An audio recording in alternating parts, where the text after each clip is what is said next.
എന്നാൽ നമുക്ക് ഇനി അല്പം ഷാപ്പൂണ് ആയാലോ? ഷാപ്പിലെ കറിയും ഷാപ്പിലെ ഊണും എന്ന് നാവിൽ ചിലർക്കെങ്കിലും വെള്ളം ഊറിയേക്കും. ഷാപ്പൂണ് റെഡിയാണ്, പക്ഷേ കഴിക്കാൻ പറ്റുന്ന ഷാപ്പൂണല്ല, വായിക്കാനും ചൊല്ലാനും പറ്റുന്ന ഷാപ്പൂണാണ്. ഷാപ്പൂണ് ഒരു കവിതാ പുസ്തകമാണ്. എഴുതിയിരിക്കുന്നത് CS രാജേഷ്. അപ്പോൾ ചിലരെങ്കിലും വിചാരിച്ചേക്കും കള്ള് ഷാപ്പിനെ കുറിച്ചുള്ള പാട്ടുകളും മറ്റുമൊക്കെ ആയിരിക്കും ഈ പുസ്തകത്തിലെന്ന്. അല്ല, ഷാപ്പൂണ് ഈ പുസ്തകത്തിലെ പല കവിതകളിൽ ഒരു കവിതയുടെ പേര് മാത്രമാണ്. കഴിക്കുന്ന ഊണിനൊപ്പം ആമയുടെ കറി വേണോ എന്ന ചോദ്യത്തിൽ നിന്ന് ആമയുടെ നോട്ടത്തിലേക്കും അതിൻ്റെ ജീവിതത്തിലേക്കും അതിലൂടെ നമ്മുടെയൊക്കെ ജീവിതത്തിലെ അരികുവൽക്കരിക്കപ്പെടുകയും ഒതുക്കപ്പെടുകയും ചെയ്യുന്ന മനുഷ്യരിലേക്കുമൊക്കെ പടർന്നു കയറുന്ന കവിതയാണ് ഷാപ്പൂണ് എന്ന കവിത. ഈ കവിതാ പുസ്തകത്തിൻ്റെ രചയിതാവ് കവിതകം മ്യൂസിക്കൽ പോയട്രി ബാൻഡിൻ്റെ കൂടി ആവിഷ്കർത്താവായ പ്രശസ്ത കവി CS രാജേഷാണ്. സ്വാഗതം രാജേഷേ. രാജേഷിൻ്റെ പുസ്തകങ്ങളുടെയൊക്കെ പേരുകൾ എൻ്റെ മനസ്സിലേക്ക് വരികയാണ്. ചില്ലാട്ടം എന്ന പുസ്തകം, തൂവാനം എന്ന പുസ്തകം, സൂര്യനിലെ കിളികൾ എന്നിങ്ങനെയുള്ള പുസ്തകങ്ങൾ എല്ലാം കൂടി ചേർത്തിട്ടുള്ള CS രാജേഷിൻ്റെ കവിതകൾ എന്ന് പറയുന്ന പുസ്തകങ്ങളെല്ലാം മനസ്സിലേക്ക് വരുന്നു. ഒപ്പം CS രാജേഷ് ഒരു പക്ഷേ കേരളത്തിൽ അങ്ങേയറ്റം പ്രശസ്തനായത് പലയിടങ്ങളിൽ പൊതുസ്ഥലങ്ങളിൽ ക്യാമ്പസുകളിൽ ഒക്കെ ചെന്ന് അവർക്കിടയിൽ ഇരുന്ന് നിന്ന് ഒക്കെ ആലപിച്ചിട്ടുള്ള കവിതകൾ, ചൊൽക്കവിതകൾ എന്ന് പുകഴ്ത്തപ്പെടുകയും ചൊൽക്കവിതകൾ എന്ന് ചിലരാൽ പരിഹസിക്കപ്പെടുകയും ഒക്കെ ചെയ്തിട്ടുള്ള കവിതകളിലൂടെയാണ് ജനങ്ങൾക്കിടയിലേക്ക് കൂടുതൽ ഇറങ്ങിച്ചെല്ലാൻ CS രാജേഷിന് കഴിഞ്ഞിട്ടുള്ളത്. അതേ സമയത്ത് തന്നെ CS രാജേഷിൻ്റെ കവിതകളിലുടനീളം ഉള്ള അരികുവൽക്കരിക്കപ്പെടുന്ന, ഒതുക്കപ്പെടുന്ന, തല്ലി അമർത്തപ്പെടുന്ന, നിറത്തിൻ്റെ പേരിൽ, ജാതിയുടെ പേരിൽ വല്ലാതെ ആക്രമിക്കപ്പെടുന്ന മനുഷ്യരുടെയും ജീവവർഗത്തിൻ്റെയും വേദന അതിൻ്റെ ഒരു സമാന്തര ധാരയായിട്ട് തുടരുകയും ചെയ്യുന്നുണ്ട്. അപ്പോൾ ഷാപ്പൂണ് എന്ന് പറയുന്ന കവിതാ പുസ്തകം കയ്യിലെടുക്കുമ്പോൾ CS രാജേഷിനെ അറിയാവുന്നവർക്ക്, CS രാജേഷിൻ്റെ കവിത വായിക്കുന്നവർക്ക് ആ കവിതയുടെ അകത്ത് നിന്ന് ഒലിച്ചിറങ്ങുന്ന കറുത്ത രക്തത്തെക്കുറിച്ച് ഊഹിക്കാൻ പറ്റും. എന്നാൽ CS രാജേഷിനെ അറിയാത്തവരെ സംബന്ധിച്ചിട്ട് എന്തായിരിക്കും ആ കവിതാ പുസ്തകം കയ്യിലെടുക്കുമ്പോൾ അവരിലേക്ക് വരേണ്ടത് എന്നുള്ളത് അത് കയ്യിലെടുത്ത് വായിച്ച് കഴിഞ്ഞാൽ മാത്രമേ മനസ്സിലാക്കാൻ കഴിയൂ. അതുകൊണ്ട് അത്തരത്തിലുള്ള പുതിയ വായനക്കാരെ ഈ പുസ്തകത്തിലേക്ക് എത്തിക്കുക എന്നതുകൂടിയാണ് നമ്മൾ തമ്മിലുള്ള ഈ തത്സമയ പരസ്പര സംഭാഷണത്തിൻ്റെ ലക്ഷ്യമെന്ന് പറയുന്നത്. അതുകൊണ്ട് ഷാപ്പൂണ് എന്ന് പറയുന്ന ഈ കവിത CS രാജേഷ്, ഒപ്പം തന്നെ ഈ പുസ്തകം മൊത്തത്തിൽ ആ കവിതകളുടെ വരവിലേക്ക് നയിച്ച കാര്യങ്ങൾ പറഞ്ഞുകൊണ്ട് തുടങ്ങാമെന്ന് കരുതുന്നു. CS. ഓക്കെ, വളരെ സന്തോഷം പ്രിയപ്പെട്ട കവി MS ബിനേഷ് സുഹൃത്ത്. പ്രധാനപ്പെട്ട കവികളുടെ ഒരാളായിട്ടുള്ള ബിനേഷിന്റെ ഒരു ഇടപെടൽ, അത് ഏത് ചാനലായാലും അതിനൊരു സർഗാത്മക മുഖം വരും എന്നുള്ളതും നേരത്തെ മുതൽ എല്ലാവർക്കും കേരളത്തിൽ പരിചയമുള്ള ഒരു കാര്യം തന്നെയാണ്. അതുപോലെ തന്നെ ഈ കേരള വിഷനിലും ഇങ്ങനൊരു പരിപാടി സംഘടിപ്പിക്കാൻ കഴിഞ്ഞതിലും അത് മുന്നോട്ട് കൊണ്ടുപോകുന്നതിലും താങ്കൾക്കുള്ള ഒരു ഈ സാഹിത്യത്തോടും കവിതയോടുമുള്ള വലിയൊരു പ്രതിബദ്ധത തീർച്ചയായിട്ടും ബോധ്യപ്പെടുന്നുണ്ട്. അതിൽ വളരെ സന്തോഷം. ഷാപ്പൂണിനെ പറ്റി സംസാരിച്ചു. ഈ ഷാപ്പൂണ് എന്ന കവിത ഒന്ന് വായിച്ചുകൊണ്ട് തന്നെ തുടങ്ങുന്നതായിരിക്കും നല്ലത്. അപ്പോൾ എളുപ്പത്തിൽ ഈ പുസ്തകത്തിലേക്ക് പ്രവേശിക്കാൻ കഴിയും കണ്ടുകൊണ്ടിരിക്കുന്ന പ്രേക്ഷകർക്ക്. ഓക്കെ. അപ്പൊ അത് CD സമാഹാരങ്ങളാണ്. ആദ്യം വന്നത് 2-3 CD സമാഹാരങ്ങളാണ്. ചില്ലാട്ടം, തൂവാനം, സൂര്യനിലെ കിളികൾ, പിന്നെ അതേപോലെ റാ എന്ന സമാഹാരം, പിന്നെ CS രാജേഷിന്റെ കവിതകൾ എന്ന് പറയുന്ന. അതെ, CS രാജേഷിന്റെ കവിതകൾ. പിന്നീടാണ് ഷാപ്പൂൺ എന്ന പുസ്തകം വരുന്നത്. ഷാപ്പൂണിൽ ആദ്യം സൂചിപ്പിച്ച പോലെ തന്നെ ഷാപ്പൂണ് എന്ന കവിത, അതിനെപ്പറ്റി അങ്ങനെ എടുത്തു പറയണതാണ് സൂചിപ്പിച്ചിട്ടുള്ളത്. ആ ഷാപ്പൂൺ എന്ന കവിത വരുന്നത് കുറച്ച് സുഹൃത്തുക്കൾ കൂടി ഒരു ഊണ് ഓഫർ ചെയ്തിട്ട് എന്നെ കൊണ്ട് പോവുകയാണ്. അതായത് അവരുടെ പരിചയത്തിലുള്ള ഒരു കവിയും കൊണ്ട് പോവുകയാണ്, ഊണ് കഴിക്കാൻ വേണ്ടി പോവുകയാണ്.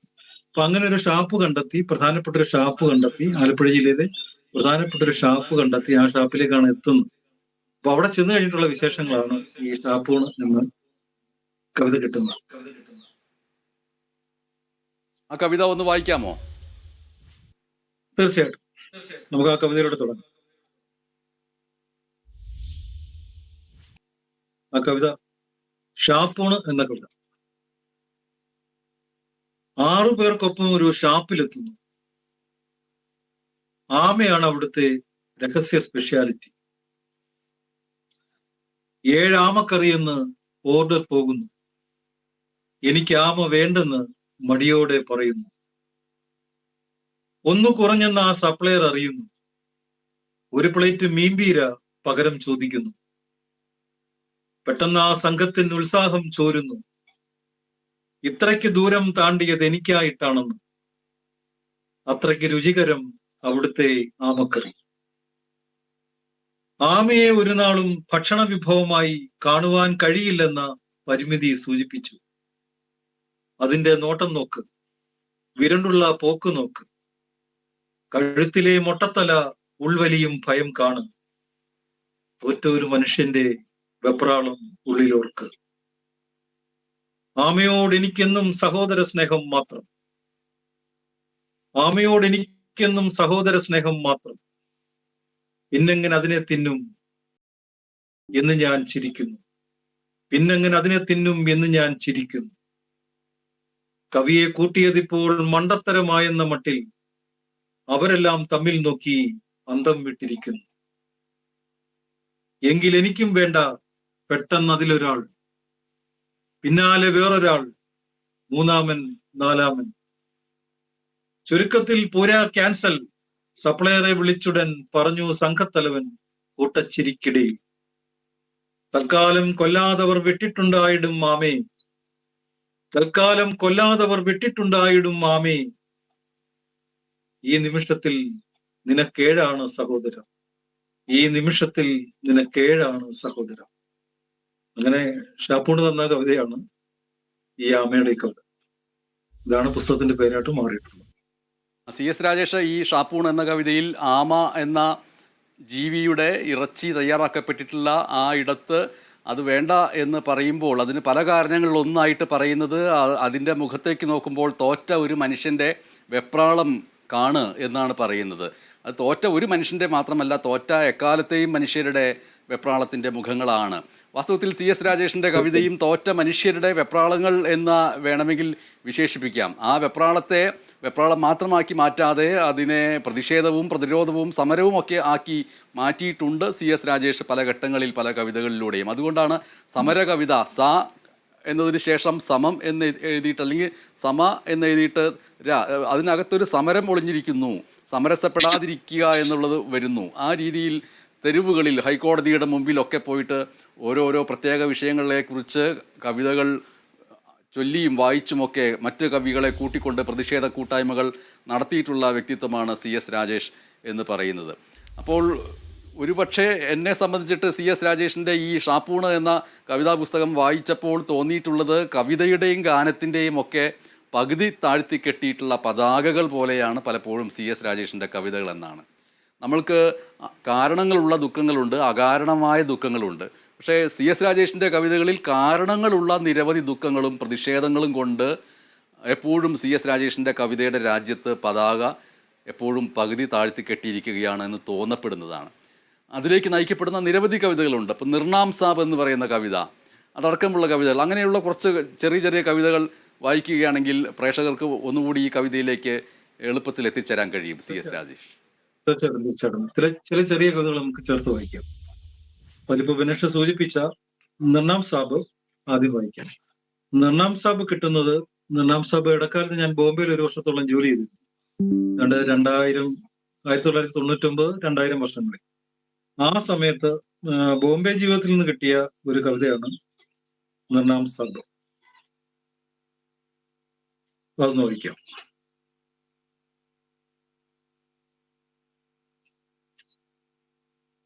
निर्नाम साहब, साहब आपका नाम? मेरा नाम राजेश। पूरा नाम? पूरा नाम CS राजेश। सरनेम क्या है? सरनेम. അവന്റെ ഉദ്ദേശം മനസ്സിലായി.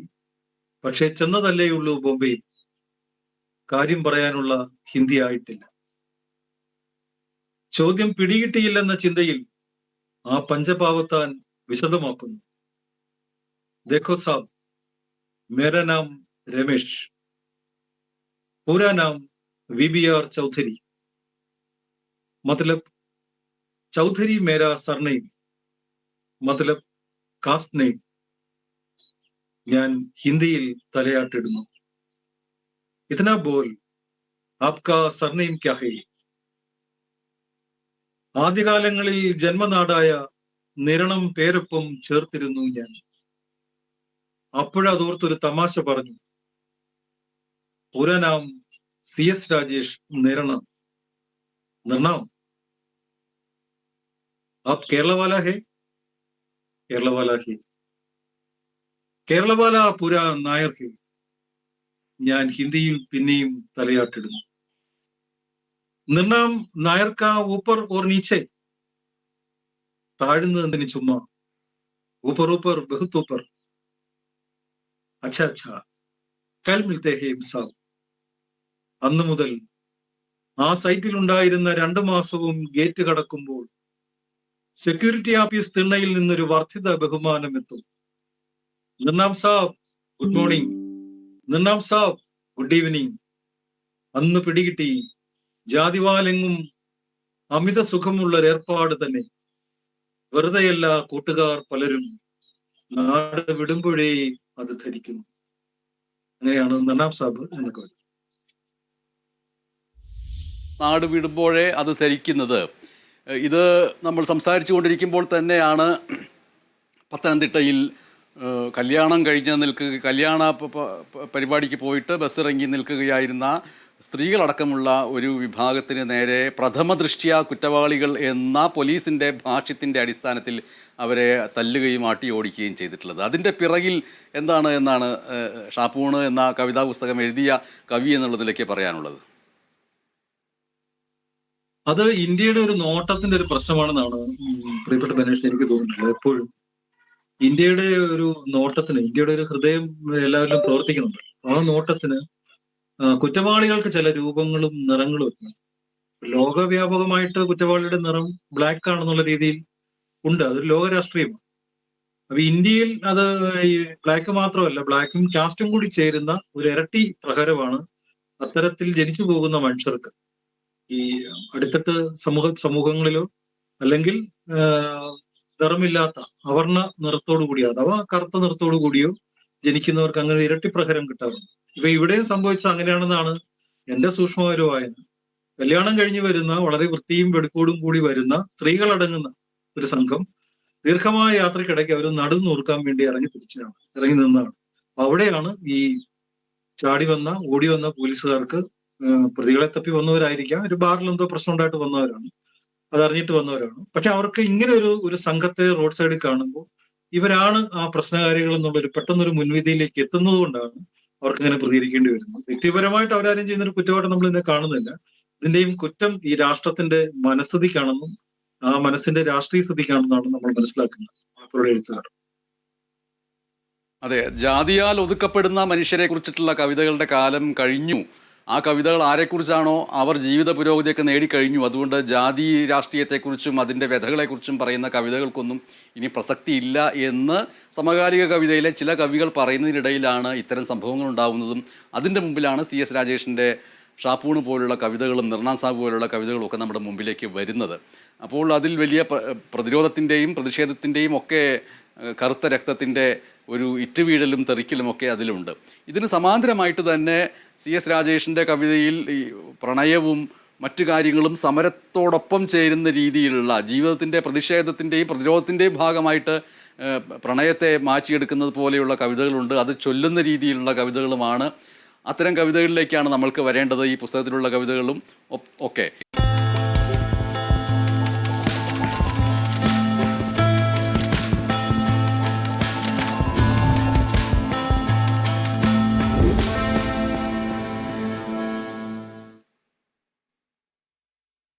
ബാക്കി എല്ലാവരും കൂടി എന്നും പുറകിലിരുത്തും എൻ്റെയും നിൻ്റെയും നമ്മുടെയും നിത്യജീവിതം.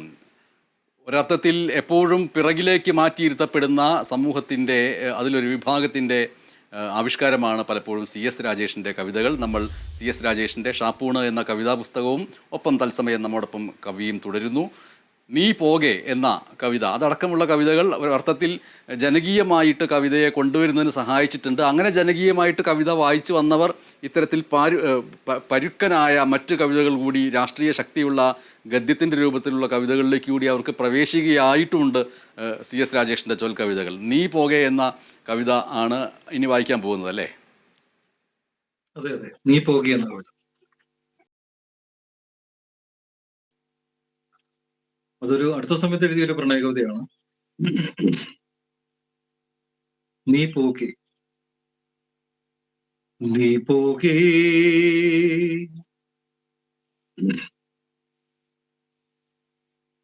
നീ പോകെ പുഴവറ്റിയ പോലെ, നീ പോകെ മഴ തോർന്നതുപോലെ, നീ പോകെ നിലാവു കെട്ടതുപോലെ, നീ പോകെ വെയിലിൽ പെട്ടതുപോലെ, പെട്ടെന്നൻ ചില്ലകളിൽ പൂക്കൾ വിരിയാതായി, പെട്ടെന്നൻ ശാഖികളിൽ കിളികൾ പാടാതായി, ഇലകൾ നിലകൾ വേനൽ തീയിൽ കത്തുകയായി, വേരായ വേരുകളേതോ ലാവയിരുകയായി. നീ പോകേ, നീ പോകേ, ഞാൻ നോർക്കും കുടയോരൊന്നും കാറ്റിൽ കാണാതായി, ഞാനിട്ട ചെരുപ്പു തുളയ്ക്കും മുള്ളുകൾ തീരാതായി, ഞാൻ എഴുതും വാക്കുകളൊന്നും തീരെ തെളിയാതായി, എൻ കൈപ്പട എനിക്കു പോലും തീരെ തിരിയാതായി, നീ പോകേ, നീ പോകേ. പെട്ടെന്നൻ ചില്ലകളിൽ പൂക്കൾ വിരിയാതായി, പെട്ടെന്നൻ ശാഖികളിൽ കിളികൾ പാടാതായി, ഇലകൾ വേനൽ തീയിൽ കത്തുകയായി, വേരായ വേരുകളേതോ ലാവയിലൊരുകുകയായി, ഒരു വഴിയും ഒരിടത്തേക്കും എന്നെ വിളിക്കാതായി, ഒരിടത്തും ഒരു വഴിയേയും പോകാനില്ലാതായി, ഒരു പാട്ടും ഒരു കൊട്ടും പിന്നെന്റേതല്ലാതായി, ഒരു മണവും ഒരു രുചിയും പിന്നെന്റേതല്ലാതായി, നീ പോകേ, നീ പോകേ, നീ പോകേ പുഴവറ്റിയ പോലെ, നീ പോകെ മഴ തോന്നതുപോലെ, നീ പോകെ നിലാവു കെട്ടതുപോലെ, നീ പോകെ വെയിലിൽ പെട്ടതുപോലെ, നീ പോകേ, നീ പോകേ, നീ പോകെ എന്നുള്ളത് അങ്ങനെയാണ്. ഇങ്ങനെയുള്ള കവിതകൾ ഒരു ഭാഗത്ത് ഇരിക്കെ തന്നെ ഇതിൻ്റെ നേരെ വിപരീത ശ്രേണിയിലുള്ള കവിതകളും ഷാപ്പൂൺ അടക്കമുള്ള കവിതയിലും CS രാജേഷിൻ്റെ മറ്റ് കവിതാ പുസ്തകങ്ങളിലും എല്ലാം കാണാൻ കഴിയും. അപ്പോൾ ആദിവാസി മധുവിനെ കുറിച്ചിട്ടുള്ളൊരു കവിതയുണ്ടെന്നാണ് ഞാൻ മനസ്സിലാക്കുന്നത്. ആ കവിതയൊക്കെ വായിക്കാവുന്ന ഒരു സന്ദർഭം ഉണ്ടോ ഇപ്പോൾ? അത് കവിതാ പുസ്തകത്തിലുണ്ടെങ്കിൽ മറിച്ചെടുത്ത് സമയം പോകുമോ, അല്ലെങ്കിൽ വായിക്കാൻ കഴിയുമോ, ഒന്ന് നോക്കാമോ? പെട്ടെന്ന് വായിക്കാം. മൈ നെയിം ഈസ് മധു നമ്പൂതിരി എന്നാണ് ആ കവിതയുടെ പേര്. മൈ നെയിം ഈസ് മധു നമ്പൂതിരി.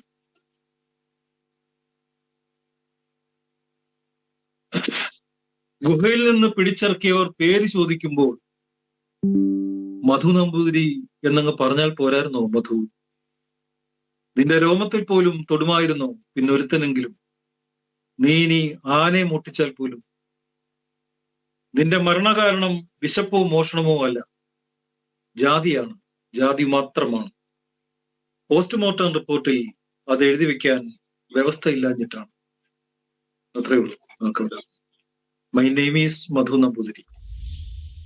ഇതേപോലെ പ്രത്യക്ഷത്തിൽ ശബ്ദമുയർത്തി സംസാരിക്കുന്ന രീതിയിലുള്ള കവിതകൾ വരുമ്പോൾ തന്നെ കവിതയുടെ ആന്തരികമായ ഒരു കാവ്യശുദ്ധി എന്ന് പറയുന്ന ഒരു സങ്കല്പമുണ്ടല്ലോ, കാവ്യശുദ്ധി എന്ന് ചിലർ പറയുന്നത്, ആ കാവ്യശുദ്ധി എന്ന് പറയുന്നത് ഒരു വരേണ്യ സങ്കല്പമായിട്ട് വ്യാഖ്യാനിക്കപ്പെടുകയും ഒക്കെ ചെയ്യുന്നുണ്ട്.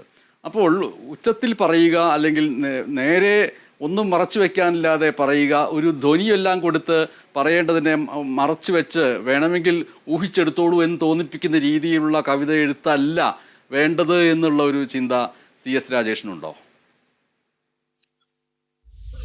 നമ്മളെടുക്കുന്ന, ഇപ്പൊ എന്റെ ഒരു അനുഭവം പറയാം, നമ്മൾ എഴുതാൻ ഉദ്ദേശിക്കുന്ന വിഷയം നമുക്ക് ഫീൽ ചെയ്യുന്ന ഒരു വിഷയമാണല്ലോ കവിതയായിട്ട് വന്നു പോകുന്നു. ഈ മെനക്കെട്ട് നമ്മൾ ഇന്ന കവിത എഴുതണം എന്നുള്ള ഉദ്ദേശത്തിലല്ലോ. നമുക്ക് ഫീൽ ചെയ്യുന്ന, നമ്മളെ ബാധിക്കുന്ന ചില കവിതകളാണ്, ചില വിഷയങ്ങളാണ് കവിതകളായിട്ട് പുറത്തേക്ക് വരുന്നത്. അപ്പൊ ആ വിഷയത്തിന്റെ പ്രാധാന്യമുണ്ട്, പിന്നെ ഇത് ആരിലേക്കാണ് എത്തേണ്ടത് എന്നുള്ളൊരു പ്രാധാന്യമുണ്ട്. അതിനനുസരിച്ച് കവിതയുടെ ഒരു രൂപം മാറും, അല്ലെങ്കിൽ അതിന്റെ ഒരു സബ്ജക്റ്റിന്റെ ഒരു പ്രാധാന്യം അനുസരിച്ച് തീർച്ചയായിട്ടും കവിതയുടെ രൂപം മാറും. അപ്പൊ നമ്മൾ ആ ചൊൽക്കവിത നമ്മളിപ്പോ കേട്ടു, അത് പ്രണയകവിതയാണ്. ആ പ്രണയകവിത തന്നെ കുറച്ചുകൂടെ ഈ വരികൾ കുറച്ച് അതൊരു ഗദ്യത്തിലാക്കാം. പക്ഷെ അതൊരു ചൊൽക്കവിത എന്നുള്ള നിലയിലാണ് ആദ്യമേ തന്നെ ഇത് വരുന്നത്. അത്തരത്തിലുള്ള സത്യസന്ധത പുലർത്തിക്കൊണ്ട് തന്നെ ആ ചൊൽക്കവിതയും ഇത് എഴുതുമ്പോൾ കിട്ടുന്ന ഒരു ഈണത്തിലാണ് അവതരിപ്പിക്കുന്നത്. അതേസമയത്ത് നമ്മളിപ്പോ വായിച്ച ഈ മൈ നെയിം ഈസ് മധു നമ്പൂതിരി പോലെയുള്ള കവിതകൾ തീർച്ചയായിട്ടും അത്രയും നമ്മൾ സംഘർഷപ്പെടുന്ന, അത്രയും നമ്മൾ ഈ ആനയൊക്കെ നമ്മളെ ചവിട്ടി ഉരുട്ടുന്ന പോലുള്ള അനുഭവത്തിലേക്ക് പോകുന്ന ചില പ്രശ്നങ്ങളുണ്ട്, ചില രാഷ്ട്രീയ പ്രശ്നങ്ങളുണ്ട്. ഇപ്പൊ ജാതി കവിതകളുടെയും അത്തരം വിഷയങ്ങളുടെയൊക്കെ കാലം കഴിഞ്ഞു എന്ന് ചിലർ പറയുമ്പോഴും ഇത് അങ്ങനെ ആരും എഴുതുന്നില്ല, ഇത് രാഷ്ട്രീയമാണ് എഴുതുന്നത്. അല്ലാതെ ആരും ഈ മതപരമായ കവിതകളോ ജാതിപരമായ കവിതകളോ ഒന്നും എഴുതുന്നതായിട്ട് എനിക്കറിഞ്ഞുകൂടി. ഇത് അനുഭവങ്ങളാണ്, അനുഭവങ്ങൾ സൃഷ്ടിക്കുന്ന, അതാത് അവരവർ ജീവിക്കുന്ന രാജ്യത്തെ വ്യവസ്ഥിതിയാണ്, സമൂഹമാണ്. അത് രാഷ്ട്രീയ പ്രശ്നമാണ്, എഴുതുന്ന മുഴുവൻ രാഷ്ട്രീയമാണ്. അത് പ്രണയം എഴുതിയാൽ പോലും പ്രണയത്തിന്റെ തന്നെ രാഷ്ട്രീയ പരസ്യം കൂടി ചേർത്ത് തന്നെയാണ് നമ്മളെല്ലാവരും എഴുതാറ്. അപ്പൊ ആ അർത്ഥത്തിൽ എഴുതിയിട്ടുള്ള ഒരു കവിത ഈ കളി എന്നൊരു കവിത, ഞാൻ അതും കൂടി കൂട്ടത്തിൽ വായിക്കാൻ വിചാരിക്കും. കളി. കുറച്ചു കുട്ടികൾ TV കണ്ടിരിക്കുന്നു.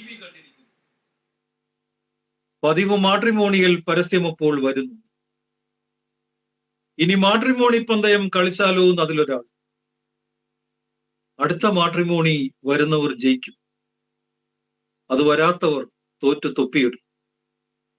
അക്കളി പാസായി, പല ചാനൽ ഞെക്കി. ചില കൂട്ടം കുട്ടികൾ മാറി മാറി ജയിച്ചു. കളിയിൽ തോറ്റവർ ഏത്തമിട്ട് വലഞ്ഞു. ഒട്ടും ജയിക്കാഞ്ഞോർ മുട്ടുകാലിൽ ഇഴഞ്ഞു. മുട്ടുനീറി ഉള്ളും നീറി തലകുനിഞ്ഞിരുന്നു. നമ്മുടെ ജാതിക്കാരുടെ പരസ്യമെന്നാവും വരിക. അവരെല്ലാം വീടുകളിൽ അന്വേഷിച്ചു കരച്ചിലായി. പോയി കളി പിള്ളാരെന്ന് ഉത്തരം മുട്ടി മുതിർന്നവർ. അവരോ ആ കളി പേടിച്ച് കളിക്കാനേ പോകാതെ. അവരോ ആ കളി പേടിച്ച് കളിക്കാനേ പോകാതെ. ഉദാഹരണത്തിന് ഇപ്പൊ ഈ പറയുന്ന വിഷയം നമുക്ക് എല്ലാവർക്കും അറിയാവുന്ന ചാനലിൽ വരുന്ന ഈ മാട്രിമോണിയൽ പരസ്യങ്ങൾ നമ്മുടെ വരുന്ന തലമുറയെ എങ്ങനെ ബാധിക്കുന്നു എന്നുള്ളതാണ് എന്റെ ഒരു അന്വേഷണമാണല്ലോ ഈ കവിത എന്ന് പറയുന്നത്. ഇതൊരിക്കലും ഒരു ചൊൽക്കവിതയായിട്ട് ചൊല്ലുന്നതിനേക്കാൾ ആഘാതം സൃഷ്ടിക്കുന്നത് തീർച്ചയായിട്ടും ഈ ഗദ്യരൂപത്തിൽ എഴുതുന്നതാണെന്നുള്ളതാണ്. അത് എഴുതുമ്പോൾ നമുക്ക് കിട്ടുന്ന ഒരു ബോധ്യം, ഒരു ജാഗ്രത, അത് നമ്മൾ തുടരുക എന്നുള്ളതാണ് ചെയ്യുന്നത് എല്ലാവരും. ഈ ഷാപ്പൂണ് എന്ന കവിതാ പുസ്തകത്തിലെ ഒരു കവിതയിലെ 2 വരി എന്ന് പറയുന്നത്, അലറിക്കരഞ്ഞൊരു കുന്നു പായുന്നു 5-6 JCB പുറകിനോടുന്നു. അലറിക്കരഞ്ഞൊരു കുന്നു പായുന്നു 5-6 JCB പുറകിനോടുന്നു എന്നുള്ള വാങ്മയ ചിത്രങ്ങളൊക്കെയുള്ള കവിതയാണ് ഇത്. നമ്മുടെ നാട്ടിലെ വികസന സങ്കല്പങ്ങളെക്കുറിച്ച് ഇപ്പോഴും വാദോരാതെയുള്ള സംഭാഷണങ്ങളും സംവാദങ്ങളും ഒരു ഭാഗത്ത് നടക്കുന്നു. ആർക്കാണ് ഇത്ര ധൃതി എന്നുള്ള ചോദ്യങ്ങൾ മറുഭാഗത്ത് വരുന്നു. വേഗത്തെക്കുറിച്ചുള്ള, വികസനത്തെക്കുറിച്ചുള്ള സങ്കല്പങ്ങളൊക്കെ വരുന്നു. കവിത എഴുതിപ്പോകുന്ന വേളയിൽ ഏതുതരം മനസ്സാണ് CS രാജേഷിനെ ഭരിക്കുന്നത്? പരിസ്ഥിതി വിഷയങ്ങൾ നമ്മളെ ബാധിക്കുമ്പോഴും അത് എഴുതുമ്പോഴും തീർച്ചയായിട്ടും വികസനം മാത്രമല്ല, വികസനം നമ്മളൊരു തലമുറയുടെ കാര്യമോ 1-2 തലമുറയുടെ കാര്യമായിരിക്കും വരുന്നത്. അപ്പൊ അതിനുശേഷം വരുന്ന തലമുറകൾ കൂടി ഇവിടെ ജീവിക്കണം. ഇപ്പം കേപ്പ് ടൗൺ എന്ന് പറയുന്ന സൗത്ത് ആഫ്രിക്കയിലെ പ്രധാനപ്പെട്ട സിറ്റിയാണ്. ഒരുപാട് ക്രിക്കറ്റ് മത്സരങ്ങളൊക്കെ അവിടെ നടന്നിട്ടുണ്ട്, ടെസ്റ്റൊക്കെ നടന്നിട്ടുണ്ട്. കേപ്പ് ടൗണിന്റെ ഒക്കെ ഭീകരമായ ഒരു അവസ്ഥ എന്ന് പറയുന്നത് അവിടെ ഒരു തുള്ളി വെള്ളം പോലും ഇല്ല. ആകെ 2-3 കന്നാസ് വെള്ളമാണ് ഒരു ഫാമിലിക്ക് ഒരു ദിവസം കിട്ടുന്നത്. അവിടെ വലിയ സംഘർഷവും, നമ്മുടെ വേനൽക്കാലത്ത് നമ്മുടെ നാടുകളിൽ ഇന്ത്യയിൽ കാണുന്ന പോലെയൊക്കെയുള്ള വലിയ സംഘർഷങ്ങള്, ലോകം മുഴുവൻ മഴ പെയ്യുമ്പോഴും ഈ വെള്ളത്തിന് വേണ്ടി വരൾച്ചയുടെ പേരിൽ സംഭവിക്കുന്ന ഒരു സ്ഥലമായിട്ട് കേപ്പ് ടൗൺ മാറിയിട്ടുണ്ട്. അതൊരു ഉദാഹരണം മാത്രമാണ്. ഇന്ത്യയിലെയും പല പല സംസ്ഥാനങ്ങൾ, കോയമ്പത്തൂരടക്കമുള്ള ഒരുപാട് സ്ഥലങ്ങൾ, ഈ സംസ്ഥാന തലസ്ഥാനങ്ങൾ, അവിടെയൊക്കെ വെള്ളത്തിന്റെ ഒക്കെ ദുരിതമുണ്ട്, പ്രശ്നങ്ങളുണ്ട്. പരിസ്ഥിതിയെ മറന്നുകൊണ്ടുള്ള, പരിസ്ഥിതിയുടെ ഒരു നിലനിൽപ്പിനെ മറന്നുകൊണ്ടുള്ള വികസന പദ്ധതികൾ നമ്മൾ വരും തലമുറകളോട് ചെയ്യുന്ന ഒരു വലിയ പാതകമായിരിക്കും തന്നെയാണ്. അങ്ങനെ ഒരു നിലപാടാണ് നമുക്കുള്ളത്. എഴുത്തുകാർക്ക് അതാണ് വേണ്ടതെന്നാണ് ഞാൻ വിചാരിക്കുന്നത്. അതാണ് അതിന്റെ ഒരു രാഷ്ട്രീയം. എന്നാൽ വികസനത്തിനും നമ്മൾ ആരും എതിരല്ല. എല്ലാ വികസനവും വേണം. ലോകത്തിനൊപ്പം, ലോകത്തിലെ ഏറ്റവും വികസിത രാഷ്ട്രം ഏതാണോ ആ രാഷ്ട്രത്തിനൊപ്പം നമ്മുടെ ഈ കൊച്ചു കേരളവും വേഗതയിൽ സഞ്ചരിക്കണമെന്ന് തന്നെയാണ് നമ്മൾ ആഗ്രഹിക്കുന്നത്. പക്ഷെ അതിന് ഈ നമ്മുടെ ഈ നാടിന്റെ പരിസ്ഥിതി തരുന്ന ഒരു കരുതൽ, പരിസ്ഥിതിയുടെ ഒരു കാവൽ കേരളത്തിന് തീർച്ചയായിട്ടും. ആ കാവലിനെ നമ്മൾ ബോധ്യപ്പെട്ടത് വേണം നമ്മുടെ ഒരു വികസന സംസ്കാരം സൃഷ്ടിക്കാനെന്നുള്ളതാണ് ജാഗ്രതാപൂർണമായ ഒരു രാഷ്ട്രീയമായിട്ട് കരുതുന്നത്. പരിസ്ഥിതിയുടെ കൂടി കാവലാളാവുന്ന കവിതയുടെ ഒപ്പം നിൽക്കാനാണ് ആഗ്രഹിക്കുന്നത് CS രാജേഷ്. ഷാപ്പൂണ് എന്ന കവിത ആ അർത്ഥത്തിൽ അതിൻ്റെ കൂടി ഭാഗമായിട്ട് നിൽക്കുന്നു. ഷാപ്പൂണ് എന്ന പുസ്തകത്തിൻ്റെ പ്രസാധകർ CS രാജേഷിൻ്റെ തന്നെ സംരംഭമായിട്ടുള്ള സമരകവിതയുടെ പ്രസാധന യൂണിറ്റിൽ നിന്നാണ് ഈ പുസ്തകം ഇറങ്ങിയിട്ടുള്ളത്. ഈ പുസ്തകത്തിൻ്റെ വില 250 രൂപയാണ്. ഈ പുസ്തകം വാങ്ങണമെന്ന് ആഗ്രഹിക്കുന്നവർക്ക് CS രാജേഷ് എന്ന പേരിൽ ഫേസ്ബുക്ക് പരിശോധിക്കുക, അദ്ദേഹത്തെ ബന്ധപ്പെടുക. ആ പുസ്തകം ഗൂഗിൾ പേ ചെയ്താൽ ലഭിക്കുന്നതായിരിക്കും. CS രാജേഷെ എല്ലാ ആശംസകളും നേരുന്നു. ഇതേ രീതിയിലും ഇതിനേക്കാൾ മികവാർന്ന രീതിയിലും കവിതയുടെ ലോകത്തും സമരത്തിൻ്റെ ലോകത്തും പ്രതിരോധത്തിൻ്റെ ലോകത്തുമൊക്കെ മുന്നോട്ട് പോകാൻ കഴിയട്ടെ എന്ന് ആശംസിക്കുകയാണ്. നന്ദി.